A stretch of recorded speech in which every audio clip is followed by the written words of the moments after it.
Hi there, and welcome to yet another episode of AI-Xplore, where we discuss AI, AI infra, Gen AI, and everything related to AI. 2024 has been a really amazing year for all of us at InfraCloud. We have seen a lot more of exciting things that's happening in the field of AI. We also built our own AI lab as well. Also, we did a lot of interesting webinars on platform engineering at the start of the year. So, in short, we have been quite busy and busy well. In today's webinar, we would essentially be looking at something called as 10x Engineer. But before I deep dive into that, I am your host. In case you don't know me, I am Atul Priya Sharma, a senior developer advocate at InfraCloud, where I help individuals and organizations adopt open source tools and technologies by helping them build POCs, create content, and do webinars like these. If you are new to our webinar, if this is your first time here, make sure to scan this QR code to go to our YouTube playlist where you can watch our previous webinars that we have done on AI. You can also go through our previous platform engineering webinars as well. And while you're on YouTube, why don't you take a second and hit that subscribe button as well? So, like I said, today's discussion point is about the modern 10x engineer, code generation, and beyond.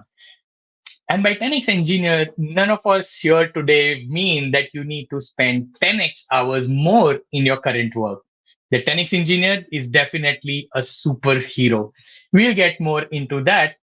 And like I always do, I am not here alone. So you won't be listening to me for the next 45 minutes. Thank God. I have some amazing speakers with me today, and let me quickly bring them up onto your screen. So I have Arvind joining in us from CodeRabbit, and we have Samir from InfraCloud. Hi, Arvind. Hi, Samir. Thank you so much for joining in. Yeah, Hello, Atul. hello. Everyone. Hey, good to see you all. So we have a tradition here where I don't introduce the guest because I'm always afraid that I'll miss out on something that they really want to talk about themselves. So I give this onus to the speakers, to the guests to introduce themselves. So Arvind, why don't you go first and tell our audience about who you are, what you do, where are you from, and yeah, what are your hobbies? What do you do outside of work? Well, thanks, Atul. I mean, this is my first time in InfraCloud, webinar, but then I've been, looking at InfraCloud community grow and all of these events, etc. Thanks for doing this. I'm Arvind. If for the folks who might not have heard my name or like what I do, it's quite possible. I work in the, developer communities. I wear different hats, sometimes like a support engineer, sometimes like a product manager, sometimes helping with partnerships, sometimes just like a tutor, trying to help developers. So my goal is to help developers solve their problems. I currently work at CodeRabbit as a developer go-to-market person. I help them with building the developer adoption and more of that. CodeRabbit is an awesome tool. They do AI code reviews. Apart from the AI code reviews, is like, it's an interesting problem or like an interesting thing for all of us, right? As developers. So I'm so excited to talk more about, how engineering is going to change, and then what's the impact of all of that. And basically, I'm from India. I live in different places altogether, travel a lot, but otherwise, quite happy to be on the stream today from Indian time zone. Yes, it's very difficult to catch Arvind in Indian time zone, and we were able to do that right around the end of the year. Thank you so much, Arvind, for joining in. And when Arvind spoke about engineering and engineering career, I think the first person at InfraCloud whose name that comes to my mind is Samir. So over to Samir, who is an expert here, but then I would let him do the honors to introduce himself. Sure. So thanks, Atul. So I've come from developer background. I've done development for about 10, 12 years, and recently, even since I've joined InfraCloud, I've started working on cloud native applications. And in my career of around 16 years plus, I have worn multiple hats. So right now I'm working at InfraCloud as a principal engineer, where I help multiple projects with different aspects of their problems. Sometimes architecting their solutions, or even executing multiple projects, mentoring them, making sure everything stays on track, and also helping the developers in either my project or in InfraCloud to solve and brainstorm on different problems, and come up with solutions over there. Yeah. Interesting. So we have quite a diverse panel. We have a developer GTM and our own GTE, go to engineer at InfraCloud. So I'm sure this is going to be a very interesting discussion. So I was at KubeCon a few months back and even a few weeks back here in India. And, one of the things that I saw there over was a, a flood of AI tools, right? And all of the tools actually promising all of us to become superstar developers. Some of them helping us write code, some of them helping us, find patterns in our observability logs, and some of them helping us review code and, deploy it further. So before I, actually deep dive into the meat of the webinar, let us demystify this whole 10x engineering thing. According to me, it's more about the impact that a person does as a developer. That's what I feel what 10x engineer is. But then let me pick the brains of Arvind and Samir to understand their perspective of what a 10x engineer is. So Arvind, why don't you go first and tell us what your ideology or thought about a 10x engineer is? You are on mute. I'm on mute. Yes. Okay, I hope I'm audible. So again, I think I know that a lot many people think that, oh, it's so cringe that they're talking about 10x engineer. Why does it matter? Right. I'm in the same bucket. I know that there is like a mythical 10x engineer, like some sort of like a angel or someone who does like crazy stuff. Like an individual who consistently delivers 10 times the output, or like, compared to like X engineer, and then, exceptional level of productivity and effectiveness, able to prioritize things, pick things that are like doable, and like, in everything that a project manager or engineering manager would want.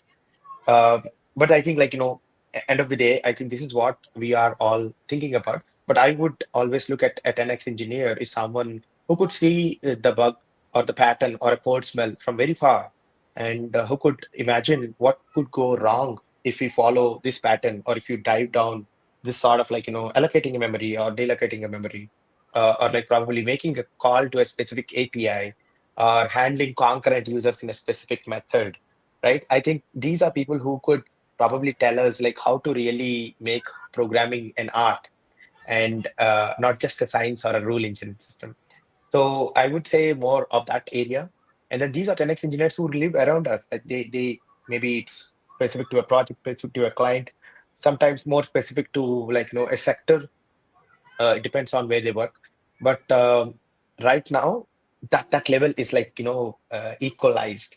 And we would talk more about it, but then that's what as an next engineer is to me, is like someone who would really know what they are doing and could mentor many people and make them more super efficient.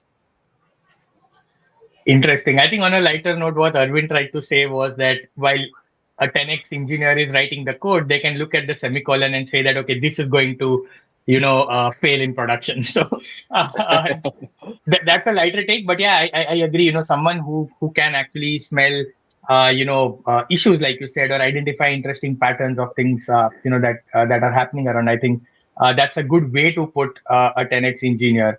Over to you, Samir. What are your thoughts around this? Yeah.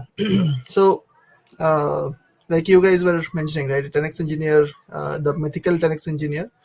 Uh, in pre-AI era, if you ask me, it was very difficult to come across such a personality, because that would mean seeing on working with someone who consistently is producing, uh, a large amount of outcome.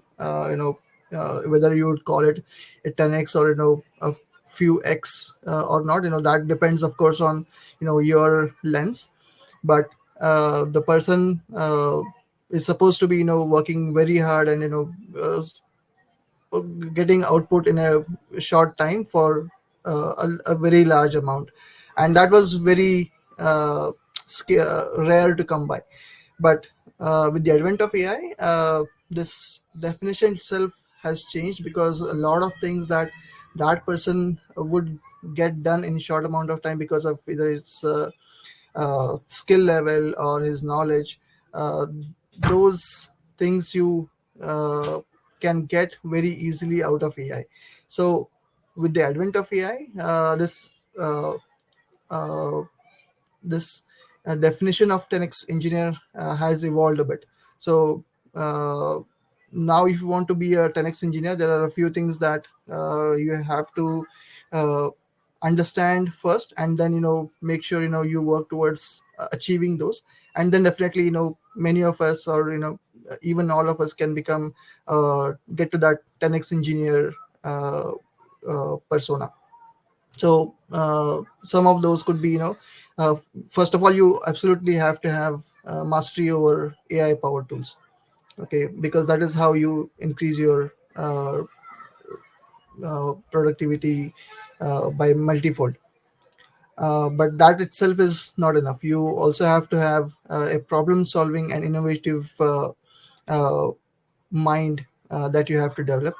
Uh, in addition to that, you have to be a critical thinker, a decision maker. So you have to have the entire life cycle of the uh, product planned in your head, the design for that product, the implementation approaches, testing approaches, all of that you have to have uh, thought of well in advance, so that you can make use of these AI tools and the capabilities that it offers you in a effective manner, so that you can get to that uh, 10x productivity without getting bogged down by smaller details.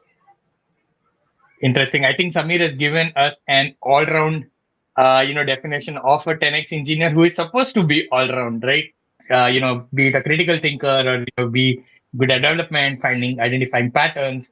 One thing that Samir actually mentioned while he was, talking about this was the pre-AI era and the post, or the current era. It's not post. I cannot say post, but then the pre-AI era and the current era. And one of the things that has changed over the past is the SDLC, or your typical software development lifecycle. I remember back in college, we studied about the waterfall model or the agile model, and all the various steps that are involved in SDLC and how they actually progress to build a particular application or release a particular feature. Now, there has been quite a change, like Samir and Arvind both pointed out, and this change has not taken a million years or so. It's just been like say 5 years or 4 years, and this cycle keeps on changing every year because the landscape changes. The demands of your customers changes. Everyone wants things to be more agile, more flexible, right? So before we actually get into the AI part, let us look at how the whole process earlier was and what are the various issues that came along, with the traditional way of working. So I would go first, because I'm the host, so I'll take that, leverage.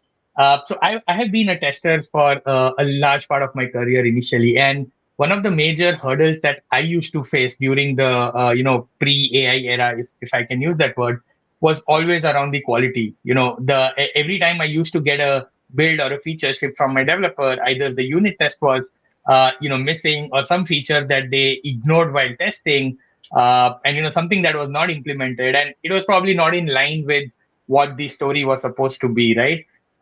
And I'm sure a lot of other folks who have joined in to this webinar, right, you would have also been a part of the entire SDLC, or maybe at some point where you are either writing code, or you are fixing code, or you are probably looking at observability and figuring out what's going wrong in your pipeline, and so on and so forth. So there are a lot of challenges that were involved, early on, and here are some that I have put, apart from highlighting the quality issues. So Samir, from since you have spent about a decade, building applications, from your experience, what are some significant changes, or significant challenges, sorry, that you have come across, earlier, the pre AI era, as you mentioned? Definitely. Yeah, so the software development life cycle has changed fundamentally since the AI tools have become core part of the workflows.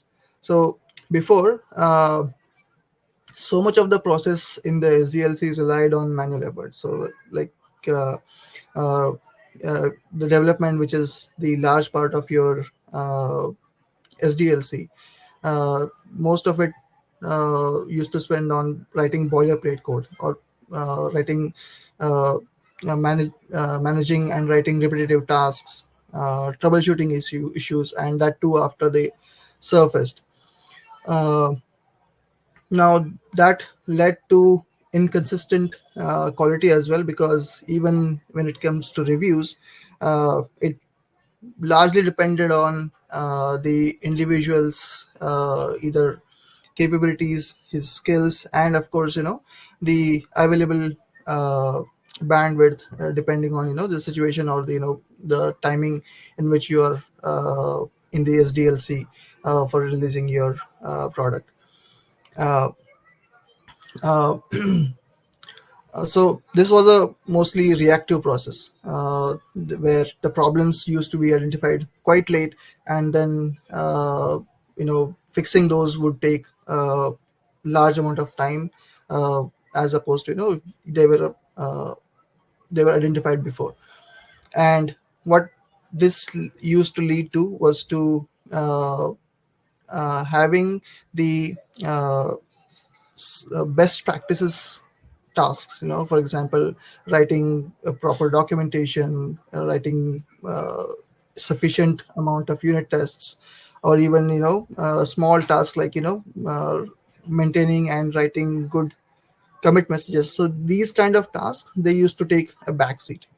Now, with the AI tools, most of these tasks, which either are repetitive or the uh, best practices sort of tasks, they you can automate them and get them done very quickly. So that actually relieves you a lot of the burden that you used to have, and then uh, that helps you focus on the core or the crux of the product, and making sure that that gets delivered to the highest quality. Sure. I think what I'll probably pick from what you said was initially it was more of a reactive process, and only when something went wrong, we would start trying to figure out what actually went wrong, where it went wrong. And now I think with the advent of AI, a lot of process is becoming proactive. Plus, like you touched upon a few things which focused on how to improve the process, right? And this is where here are some key benefits that we felt are largely contributed by AI.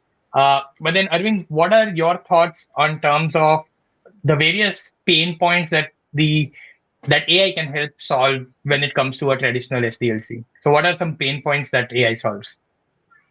See, I think end of the day, a lot many times when we try to build our code, let us talk like a developer, right? We pick up a ticket or something, and then we try to make sense, research about it, think of a flow, write the stub code, and then probably check with somebody, can I do this in this project, do this way? Because I have no clue if I have to implement it that way because I'm touching a new code or like writing a new feature, right? There's a lot of research. It's very subjective to each project that each developer does. It might be a legacy banking system. It could be something like very flashy. People might be using Next.js to do something or React to write custom stuff, right? So, but we all do a lot of research. I think that research time has reduced right now. You could find things very faster, but also there is an edge case that we can all discuss right now. But then the point being, your research task is so less. You get information so faster, you should all use that for sure. So that is the major benefit when it comes to AI, right? I mean, using the generative AI, using code generation, or any of these things, right? You could go out and search what is like the how do I understand like promises, and then what are the bad practices using promises in the React ecosystem or something. Or you would want to see what is the if someone gave you a system to, hey, we need to go off this auth system and try to implement our own auth. How do I build an art system? And then, probably what are the basic things, good, bad, ugly. and then if there is any open source library that I could use. So I think those are the things that people could literally do. Research task is simply easy. So yeah, I think that that's more important, yeah, in general. Yep, I think I totally agree with you on the research part, or in general also focusing more on the learning curve. I think with a lot of AI tools now available, it's very easy for a developer to take on a new framework or understand a new language or a new tool, because AI is there to assist. It's like everyone says, right? You have someone else sitting next to you who is guiding you to go do stuff at 10x the speed, right? So I definitely agree to that research bit. Also, it reduces a lot of manual effort, like we have pointed out, and like Samir mentioned earlier, a lot of repetitive tasks that you did earlier. Maybe it was as simple as checking out your code and pushing a commit, or maybe writing a README file for you. So a lot of these things have been taken care of by the AI applications that we have, and that eventually leads to a lot of time savings as well, and which eventually improves the productivity of a developer, as well as improves the quality of the features that we ship. So while these were the benefits, let us touch upon some reasons as to why you should be using these tools in your, day-to-day task as a developer. For some developers, it would be like, hey, I can sit and write my own function. But for others, it would be like, hey, no, I need code completion because that allows me to do things faster and build features faster, right? So this is one debate some folks might have. We do have some pointers here on the screen, but I would like to hear from you, Samir. What are some, maybe a couple of reasons why you feel someone should use an AI tool in their day-to-day development workflow? Definitely. I mean, the points that I mentioned before that you also touched upon, doing the repetitive tasks and just getting AI to do those for you. I think that's a huge help, and that's a huge reason why anyone should go to AI dev tools. But that's not the only reason, right? I'm sure you too, as well as many of our listeners, would have also experienced this, where you have a tight deadline, and you are putting in extra efforts, right? What you're doing at that point of time is just sitting at your desk, focusing on your work, and then making sure that whatever tasks you are assigned with, they get done in that 10-12 hours of time that you have spent. uh, but what happens is, even though you are just sitting at your desk and working, which is not a very physically intensive task, you would feel drained out at the end of the day, right? And that is mostly because the thinking that you're doing, that drains out your energy quite a lot. But with AI, you can leave the uh, you can leave the bulk of the tasks to AI, and then get the same amount of stuff done in a very less amount of time. So that is a huge help to you in terms of saving your energy. And that is one of the biggest reason I would consider AI dev tools. Uh, it is also a way of overcoming mental blocks. So many times we would find ourselves thinking and racking our brains as to how would I overcome this problem.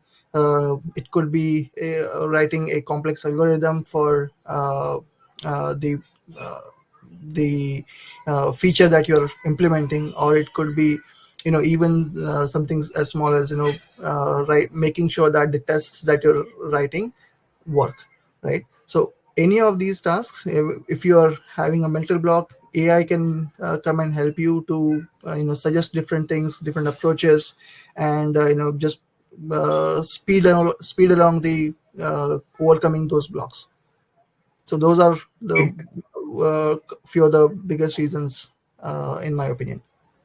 Interesting points there, Samir. I think I totally echo your thoughts when it comes to overcoming mental blocks and writing some initial stuff that you need so that it speeds up your entire development process. Coming to Arvind, I know the kind of work that you do. I've seen you wear many hats and do different things, and I know that you interact with a lot of different people. You interact with people of different from different backgrounds, different experiences, different personas. And what I want you to help our audience and me understand, using a AI dev tool from a perspective of a junior engineer who just joined the team versus someone who has been, who's Samir, for example, right? You have Samir at one end who has spent 12 years building applications, and other side you have, let's say, me who has just joined the team, and I'm barely 2 years now. So with these two personas in mind, how do you suggest them? Why should they be using AI tools, I think and how? AI cuts across. I mean, if you are looking at like why does it make give productivity to different people? Like maybe it gives productivity to someone like a junior engineer. It gives how does it help senior devs? I have two perspectives. Like I think I have met very recently a lot of senior devs who don't really find value in AI. At the same point of time, I met a person who's been working with likes of WhatsApp and Apple and been maintaining. I think it's the podcast that I'm talking about that I did with Item founder with George Nashman, and he's been working on that project for 23 years, and he found AI to be extremely productive, which is something that I like did not expect him to say that. But then he finds ChatGPT interesting. So I think there are all sorts of people, all sorts of buckets. Some are in or some in working in specific niche and like specific areas might not really find it effective because it doesn't really move the needle like from 40 to 70. For some, it does move needle from 20 to 70, right? So I think end of the day, be it a junior developer who's learning the skill on the job, and or a senior developer, AI is helping them end of the day. So if you look at it from that level, but what I've seen senior developers more consciously looking at it is they actually rigorously check the output. They do really rigorous verification of whether is it real, then they really make fun of it as well when it doesn't work, and then they start developing that contrary notion of like, oh, this one that way, right? Like same thing that you have with linters, right? When linters find issues which are trivial in nature, that it is not an issue, and then it still flags that, hey, can this be null? Like, why don't you do a null check? So, so things like that, right? And then maybe they're very curious, but then also like be cautious, and they always encourage like being in the loop, right? So senior developers always have that feeling that I keep noticing, and but then I think junior developers are a bit like on the other end. Sometimes some are very good, but then sometimes they probably think that, okay, this is it. I'm done with this one. But in the long term, if you don't challenge, AI confirms your bias, and then it is not just giving a lot of contrary feedback. So so I would say that it is helpful to both spectrums or different sort of users. It's how you probably like make your way through, and how do you probably prompt. And that's where I think I've been also trying to work on a specific guide, or things that how do you prompt engineer a code generation model to get what you want. How do you probably ask questions to your code generation model so that it yields the right sort of results. So it's most probably for everyone, right, including senior developers as well. Interesting. I think the point that you made about moving the needle from 40 to 70 and 20 to 70, and that really depends on the use case and how they actually perceive. And the whole fact that, doing a fact check of what AI generates, right? When I ask AI to write me a complex function, a junior dev, like you rightly pointed out, might just take it and paste it and say, hey, I'm done. But a senior dev would probably look at it and say, okay, this might lead to some memory leak somewhere, or it might affect some or the other function that I have. So I think uh, the reason for using is clear, but then how do you use it is also critical. And with the question of how, I think I would like to ask all our audience, who have joined in, that how do you use, your AI tools? Do put in the comments in terms of what are the tools that you use and how you use them. We would be discussing about various tools and various different steps where you can use them. But we would like to hear from you. What are the tools that you use and why do you use AI? So I'll take the first chance. I'll put my use case in the comments, and I would expect folks to do the same as well. Now, let us now we since we already discussed about SDLC then and now, and we spend a lot of time on understanding the benefits that AI bring to the table, especially in the development life cycle. And like Samir earlier also mentioned, right, AI can be plugged into every step of your SDLC, and it can help you offload a lot of burden from a developer. So, some of the tasks that it can really help with is code generation. I think a lot of us, including me, use it to generate code, infrastructure configuration, or when it comes to writing your documentation or configuring some security settings, or even doing code review, right? So these are some larger areas, and I think over the next 7 to 8 minutes, I will let Samir and Arvind walk through each of these areas and probably talk about some tools that they have used for each specific task, and how has their experience been using those tools, or in general using the AI tools in that particular space. So let us start by talking about code generation and assistance. So Samir, over to you. Sure. Yeah, so I think this has been the most talked about area in my experience. And there are a bunch of tools over here who have been in the news, in the uh, discussions quite a lot. So Cursor has been gaining a lot of traction when it comes to code generation, and I myself have been using Cursor for a long time. The capabilities that Cursor brings to a developer, they are just amazing. Uh, Especially if you talk about the composer feature of Cursor, I like that quite a lot. And if you have, if you follow the best practices of using AI tools, especially the AI code generation tools, it can be a very, very powerful tool in your arsenal, if you ask me. But that's not the only tool. Of course, there are open source alternatives to it as well. Aider, I have used for some time, and a few of my colleagues also have been using it. So the good part about Aider is you don't have to purchase any license. As long as you have access to some LLM, and you can get an API key for it, you can just use that with Aider, and you're all set. An amazing part of Aider is every time you look at the change log of Aider, you would see how much of the Aider itself has been written by using Aider. So the last release, if I'm not wrong, has the 70 to 72% of the uh, latest release code has been written by Aider itself. So that's how powerful these code generation tools and assistants have been. Interesting. Arvind, have you found, or what's your favorite when it comes to code generation and assistance? I've been following Cursor right from the day one when they announced on Hacker News or something. Mhm. And then I really love the way that the entire IDE space has matured. I'm a IDE junkie. I've been using different IDEs like not just JetBrains. I don't know how many of them remember NetBeans in the Yeah, Java side of things, right. right? And a lot of these IDEs, like I worked on IBM RAD, Rational Application Developer, and Lotus Notes kind of IDEs. So I kind of like a lot of these things. So this is like a fantastic. It's like a toy store for me at this moment. And then I kind of like use VS Code. I used to like find it okay, but now with Copilot and other extensions over the years, I find it like, yeah, I could probably use it. Uh, IntelliJ IDE is like my favorite one, but then they don't have a lot of AI or really don't seem to well. But then in general, when it comes to code generations, I kind of like use none of these IDs more prominently.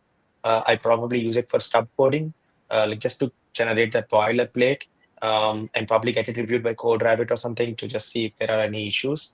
But on the top, maybe I'm more interested in like trying to find out more specific using Claude, give more context to Claude. I have Claude and like also ChatGPT subscription, so I kind of like try to spar around and then see what's better.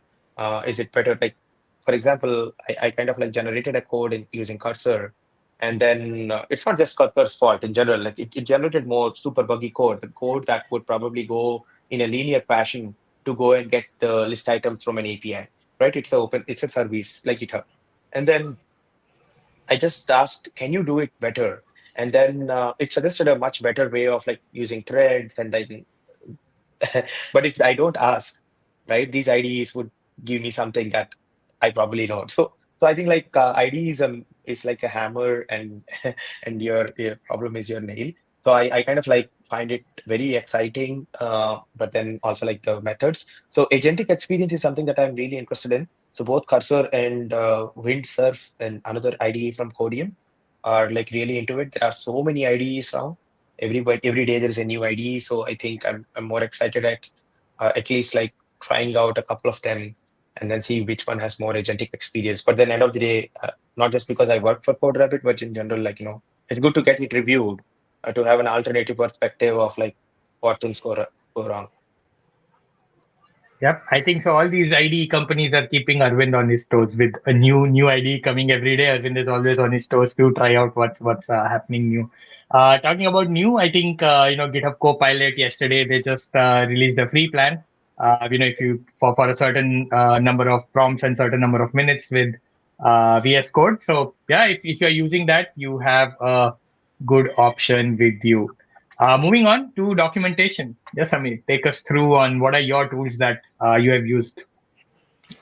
Yeah, so I myself has have been a developer for most of my career, and even nowadays, I do develop few things here and there. So what I'm saying is documentation is not my forte, but still I have tried a couple of documentation tools here. So Doc GPT, if you guys don't know, that is a tool for integrating AI assistants into Google Docs. So I have tried that a few times, and if you are more into writing product documentation, Mentalify Writer is a great tool that can help you write and publish product documentation, guides, API docs, and a bunch of things. And it can even help you publish those documents. Uh, but some tools uh, in this are multi tools. So for example, the IDEs that we were just talking about, right? They serve multiple purposes. So I have been using the same tools, same IDEs, Cursor and others, to write unit tests as well, and turned they turned out to be great. So uh, So they do the provided job that for you, you right? yeah, I mean, provided that you give it the right prompt, the right context, it can write amazing unit tests for you without you having to get too much involved in it. Yeah, I think prompting is the key here that Arvind also pointed out Definitely. earlier. Yeah, Definitely. Arvind, anything from your side? Any specific tools that you have been using for documentation and testing specifically? I did use one tool called Doc-E back in the day. Okay. It used to generate Doc-E AI, and it used to generate multiple of these language specific, framework specific documentation when you give some sort of indexing and stuff like that. But then there are many tools nowadays. Like I know that there are people who are working not just generating docs, but also like answering questions on docs, like Kappa AI in Keep, which Anthropic uses. You could go to docs.anthropic.ai and then maybe search for it. I think you would find a lot of these. There are more customer service tools that I find more interesting that could generate documentation. More of looks like B2C. They Great. clear feed AI in Keep. I mean, no, sorry, what's that? ANR AI. So some of them they could probably use. So it's very interesting to see the different sort of approaches that people are taking to kind of like answer, because end of the day it's not just about generating docs, it's also like about answering questions on the docs. People come to docs to find a API or like to find, read, understand. So this is also like a chat GPT on your docs kind of a thing. Interesting. I think when it comes to infrastructure, I'm sure it's while it might sound easy, but then we know how complex infrastructure can get, right? And there are some GPT, let's say talk about Terraform GPT or Infra GPT that are out there, and also the Copilot and Cursor will actually help you, generate your infrastructure code, or maybe even simplify the management task. But Sami, do you have a pick here or anything interesting that you have tried which actually makes your life easier? Yeah, I mean, for infrastructure, I believe most of the tools that I have come across, they are just up and coming. They're not up to the level of code assistance, if you ask me. But still, you can again use the same multi tools like we have been discussing, and you can even get your infrastructure configurations out of that. There are only a few areas like for UI development as such where you can find specific tools like V0 that is specialized tool for it, but otherwise the code assistants are great at multiple things like we have been saying. Interesting. V0 is what you mentioned. Probably I'll have to go and check. Arvind, do you have anything here, or you're also in the code assistance, part that actually helps you do all these things as well? Yeah, I mean, when it comes to this sort of area, generating configs, there are, I mean, obviously you could use these code generation tools, which can also generate some of this. But the sample set might be very small. I'm just thinking that, there's more that needs to be done. There are people who do Terraform test. Terraform test is a target that you could run on your Terraform scripts. So I guess like more people who are in the config space could do something more interesting because they have data, and then I think until then it's just like the normal chat GPT and all of that. So that's what I feel. There is like more tools in this space that are to validate or like verify if a build is passing, or like what is the CIDR notation that would probably bring down your network or things like that when you compare. So there's a contextual analysis or like making the decision based on that. So I'm more interested in that. But then generation is still again the same lot in Still general. the same. It's the same. Yeah, yeah. I think I completely agree. What you mentioned about validation. I think when you're putting certain values, especially when it comes to, let's say, dealing with YAML files or Terraform files, right? A single value can make or break stuff, right? And I think if you have certain tools that can validate what might happen with something of this sort, or if this might just go and bring down your entire infra, I think that's going to be really helpful. And I think with that, it's a good segue to get into the security and scanning side of things. And while there are quite a few tools that we have already focused or discussed about, in the earlier stuff, right? So we spoke about the various code assistance tool itself, who can actually help you with basic level of scanning when it comes to your code repo or even your infra code. But then things like SNCC, probably that we have mentioned, or check marks, as Samir, because Samir is the one who has put this tool in. So I'm assuming he has definitely tried either one of these. So Samir, any thoughts on these? If there is your personal favorite, or what are the things that you want to see when it comes to security side of things?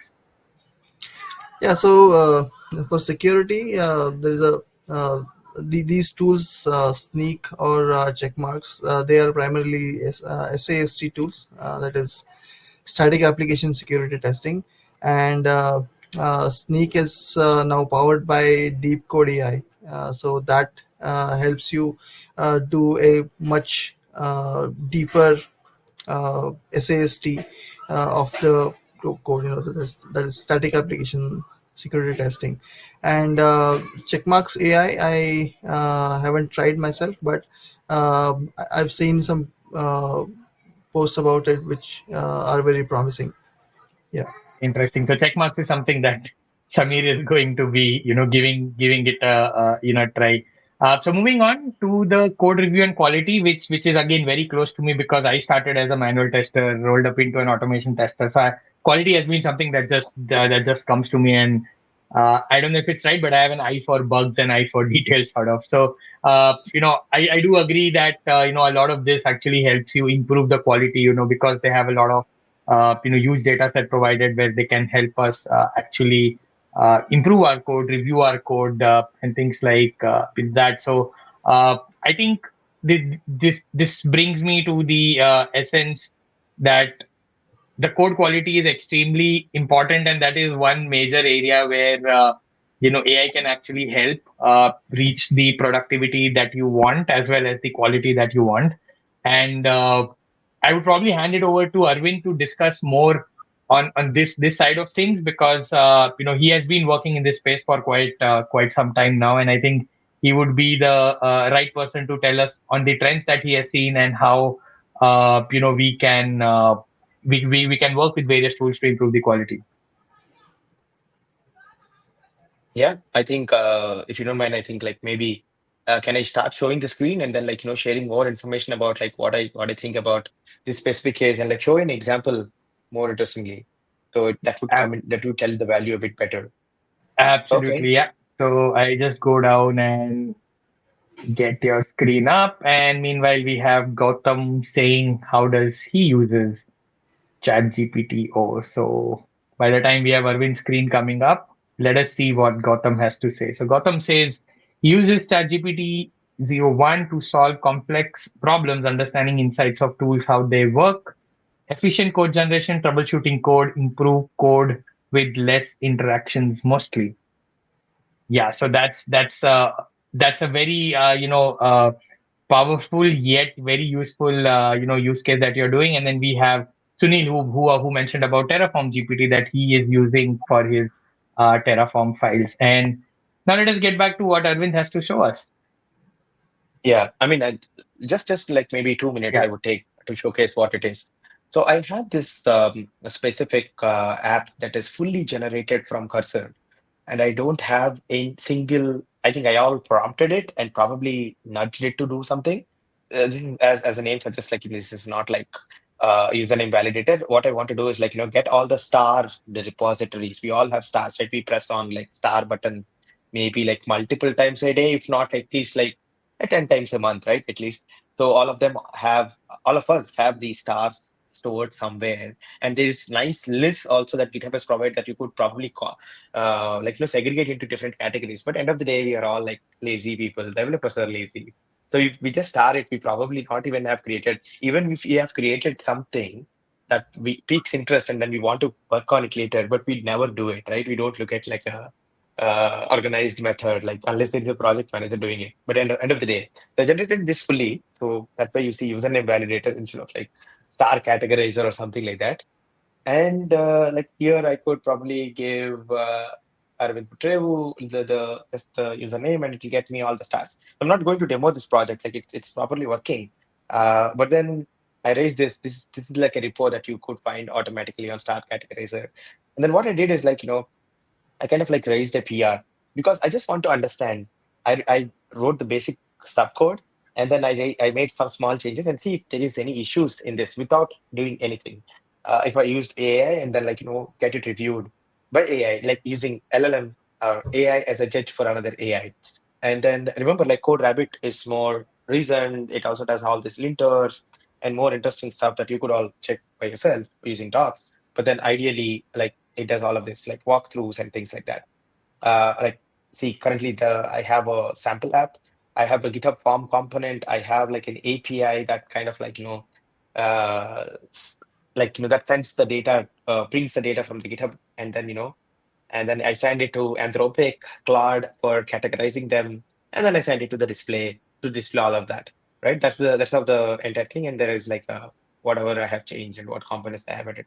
But interestingly, there seems to be a lot of like um, stub code or code that kind of like I've written that's maybe not really maintainable, and probably I've not even thought about like bounds and which in ideal case you would do, right? You would always think about should it be 100 or should it be 1,000 at least, like, or it will be found when you try to unit test it, right? So rate limiting is one of the suggestion that it does. At the same point of time, I also have adhere to single responsibility principle.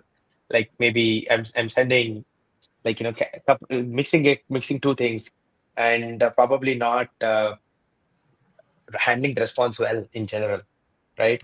So there's a committable suggestion also, like it tells me like how do I make it a bit better? So it seems to be very interesting to me. And also like, more how do I like, play up with this API key and all. So it seems that whenever I make all these code changes, it seems not everything is so well done. And there's more work that I need to do. And this is like the first pass, right? I think if I grill it a bit more deeper, probably I'm going to get more interesting insights out of this. And then I haven't done, like there are more nitpick comments that it is trying to do, which is out of the scope maybe. And then, so it is saying that, and then I kind of like, you know, uh, did not care for it.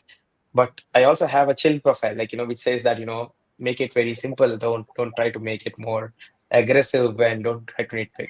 There are more features like this. So the point being, it's not about just CodeRabbit. It's about like the AI code generation, or like even generally when you write code, you might not have all the time a perspective which a human brings in a code review or validation point of view. So that's where I think all of this is going to help you. And that's where I think uh, AI could help each other, but or your regular processes could help each other, like your unit testing. So it's more important that we give value to all of these things than ever from the previous. We also have similar repo that if you want to check, like there's something called CodeRabbit PR review. You could just raise the PR review on this repo with a subcode. It's open source repo, and like, for example, Atul recently made an OS code. It's a simple login page app. And then you can simply find a bunch of OS issues. Of course, he purposefully generated some of them, but then there are more interesting issues about libraries, about how do you manage that. A lot of this. Pretty interesting, actually. You should, just for fun. So I think I would leave this link in the comments, but otherwise, I would want you to test it for fun, right? Why don't you try that? CodeRabbit -PR -review. Just give it a shot.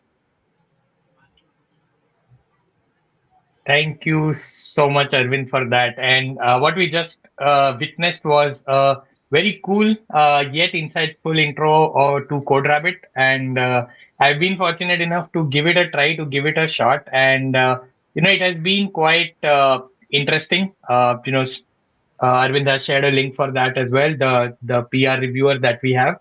So you can, go ahead and check it out. It's there in the comments as well. So it has given me a lot of insights in terms of how to write better code as well. And I think two things that stand out for me is the sequence diagram that is generated. I think that just blows my mind always.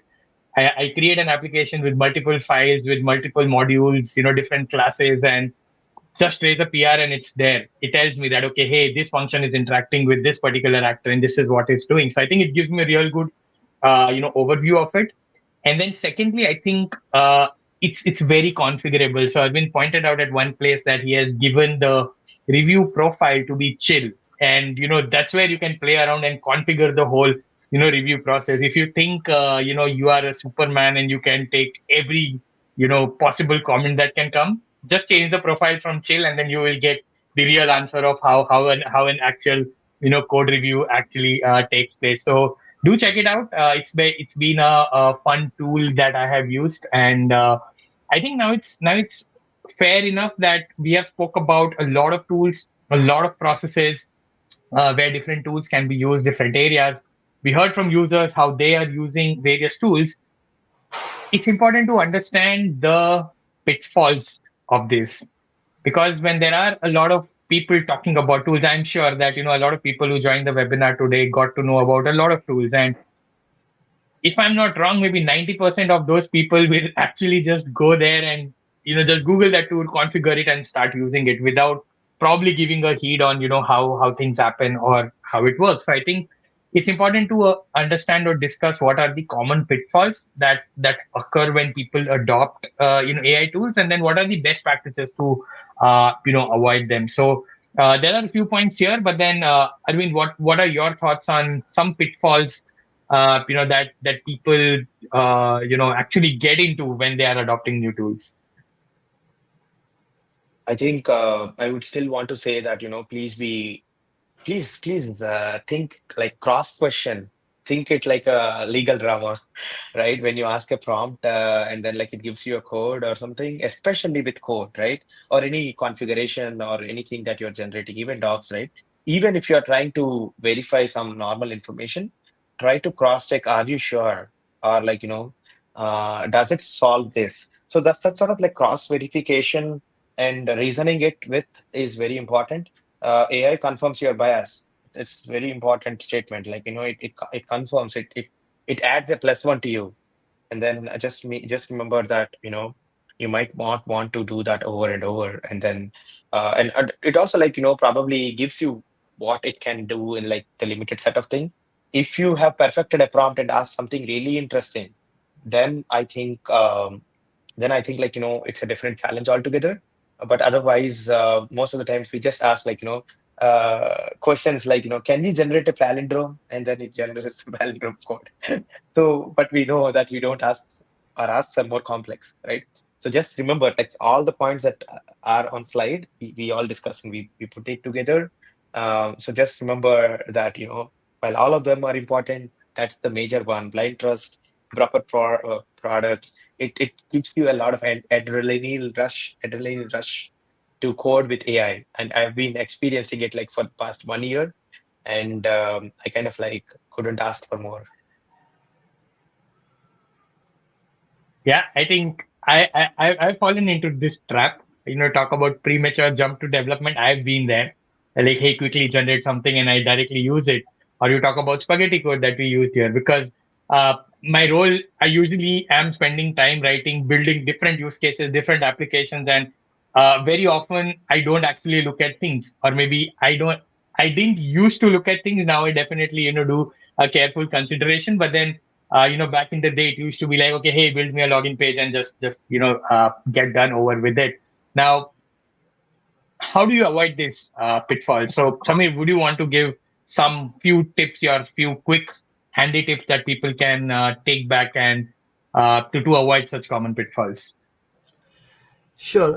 I think the biggest one that people must follow to use any AI tool, just not the AI tools that we have discussed in the webinar so far, but even if we are just chatting with Chat GPT and expect a good outcome, or a relevant outcome, one thing that everyone must do is prompt engineering and learn how to do that. So uh, what happens is, when we are developing, right, like you mentioned before, uh, premature jump to development, we are all guilty of that. And what happens is, the picture is kind of clear in our mind at that point, but what we end up doing is, we just be very stingy with the words that we use with the AI, and that of course is not going to convey the full picture of what you want to get out of AI. So that of course will generate something for you based on its own algorithm, but then more often than not, it will not match what you were expecting out of it. So it is very essential that whatever your thoughts are, you have to put them in the prompt and in a proper format. So that is why prompt engineering is a must have, if you ask me, for everyone who is using AI tools. Secondly, uh, like I also mentioned in the beginning of this webinar, that having a full picture in your mind is also very important. So if you have thought of all the aspects, you have decided as what design approach you are going to take, what are the libraries or frameworks that you are going to use, what is the approach you are going to take for a particular piece of feature that you're writing. So if you have that clarity in your mind and you convey that to AI, then it can follow that and give you a much better, much error-free code uh, than if you were not to give that to it. And of course, reviewing that code is also very important, because it is known to be prone to hallucinations. So Right. making sure that and whatever outcome you're getting, you have to verify that yourself. Otherwise, you might end up very far away from what you Ab- actually expected to be. Absolutely. Yeah. I mean, never trust blindly anything that you see. Have the better the prompts are, the better the responses, that you will get. So I think these slides will be available. This webinar is recorded, so you can definitely go back and see what we discussed. We are at the top of the hour, and if you have any questions, we can take them. I think there was one which I guess Arvind has responded to, but I'll still flash it on the screen for our viewers and would want Arvind to respond to that on the speed as well. So Ali Heather asked, does the PR reviewer cover the code coverage and percentage coverage and also ensures whether UTs are being covered or not? You are on mute, Arvind. Okay, I keep Yeah, muting. So no worries. today CodeRabbit is more like, informally generate unit tests over the PR for validation and all, but it's not like a formal command, which we really intend to do more of like, documentation generation and then unit test generation. It's very exciting place to be in because like, there are 50,000 new open source projects that use CodeRabbit. And then you would see 500,000 PRs on GitHub itself, open source PRs that CodeRabbit has reviewed. And then we have reviewed more than 5 million PRs and installed it more than a million repos. So I think it could adequately, with all the context and interesting information, I think it definitely with each PR it can do that. But then it is not like a formal feature. What it shines, I mean, the PR reviewer shines is like, taking a first pass and then, giving more code quality and security focused comments, giving more refactor suggestions that are interesting. So more of that sort of a thing, right? I think that would be really useful. And definitely more features. The community is very active in our Discord, and then I'd also drop the Discord thing. Please join our server and ask any feature requests that you have. Would love to get to know more from you as well. I mean, what you are thinking about, what are your issues in general when it comes to code generation or like using these AI tools. Yeah. Yep, I think Ali, you should probably give this a try because I have tried it and definitely it's very easy to set up. I mean, just a 2-click and it's there with my repo and that's how I built that OWASP use case and I was able to do it. Uh, Ali does have few suggestions, so I think Arvind would probably discuss in chat. But then there's the Discord link. If you want to know more about CodeRabbit and how things are going there and how you can use it, please feel free to check out the Discord channel. So with that, we come to the end of this webinar. I think we spent quite a lot of time, understanding the then versus now in the whole AI landscape and how it is changing. And I think it was important as well because setting the right context is very critical before you get into what's happening now. So thank you so much, Arvind and Samir, for your time. It was a wonderful discussion I had. I got to learn about a lot of tools and processes. Uh, I'm sure that even our audience would have gotten something else. So, any parting things that you would like to add on before we close this webinar, Arvind? We'll start with you. Well, I think don't stop coding with AI. I think as developers, we are definitely at an exciting time, and give it a shot. Try it like a toy store, and don't hold back. I know that when it comes to code, we a lot of things come to our mind. Like should I use it on enterprise code? Don't use it on, of course, like your enterprise code base or something. Just I mean your company's code base or client's code base. Of course, use it on your own thing. Try it in your personal repos. GitHub is free. There are so many free tools out there. So just give it a shot. This is not like any other bot or any other thing that will come and go away, becomes targeted in one niche. This is like addressing a large surface area. If we are with it, we are going to be like, we are going to be like, grow and bubble up well with AI. It's going to help us a lot of productivity and all. Yeah. We'll be 10x engineers. Yeah. I mean, I don't want to use a 10x I while get it. the 10x, modern 10x engineer is here already. Right, right. Samir, any quick closing remarks from you? Um, Yeah, I mean, I would just echo what Arvind mentioned. Right? AI is a very prominent area, and it is going to be even more useful than what we have been seeing so far. So, using AI tools for development is a must, if you ask me. And there are some catches, like we were discussing at the end. There are some things that we need to watch out for. Uh, but as long as we do watch out for them, try to avoid them, and use these tools to best of their capabilities. I think this will help every one of us to you know increase our productivity quite a lot. Yes, so I think the one thing is go and give these tools a try, see how they work for you, and then figure out which tool works best for you, which use case you want to use, and then just make it your ally. So once again, thank you so much, Arvind and Samir, for your time, and thanks to all our wonderful audience for your questions and discussions. Me, Arvind, Samir, we all would be going through the LinkedIn questions or comments that we might have missed and interact with you all. This webinar is recorded, so you can very well watch it on our YouTube channel that would be going up tomorrow. So thank you once again. Have a wonderful, 2024, the few weeks that we have, and wishing you all a happy new year in advance. So see you all in 2025. Bye bye. Thank you. Thank you. Bye bye. Thank you.